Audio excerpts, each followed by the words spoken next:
Dù nó lên tết chuan lấy riêng nun năm ngài lưu rin ta kinh chan đam tu ăn phật rin tra mà ông tổ lu tra na ông tổ lu limin nan le chan đam tu phật kinh limin ta leng to ang chu mun nuwa ma chuanin lung ngai buai na om to lo zain kan fa kan hallelujah ti o khen la kan bak le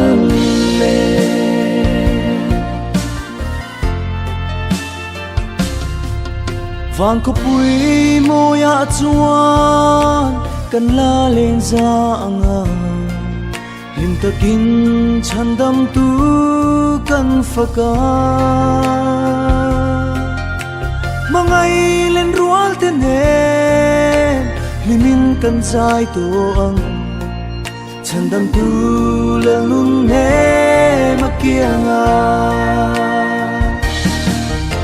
limin kan leng to ang chu mun nuwa ma chuanin lung ngai buai na om to lo zain kan fa kan hallelujah ti o khen la kan hak le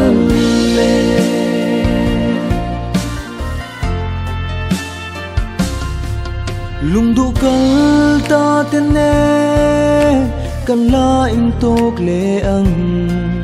chu nuam kan khen hun na chua in then na to lo ra na to lo iswa kia nga buang ten kalengan limin kaleng to ang chu mun nuwa ma chuanin lung ngai buai na om to lo zain kan fa kan hallelujah ti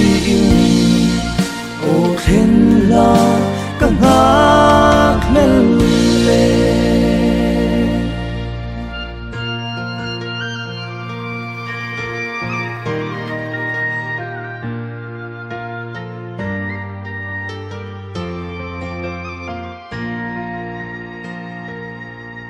vang ko pui mo ya chuan kan la lên ra anga lim ta kin chan dam tu kan phaka mangai lên rual te ne limin kan zai to ang chan dam tu la nun ne makianga limin kan leng to ang chu mun nuwa ma chuanin lung ngai buai na om to lo zain kan fa kan hallelujah ti o khen la kan hak le o khen la kan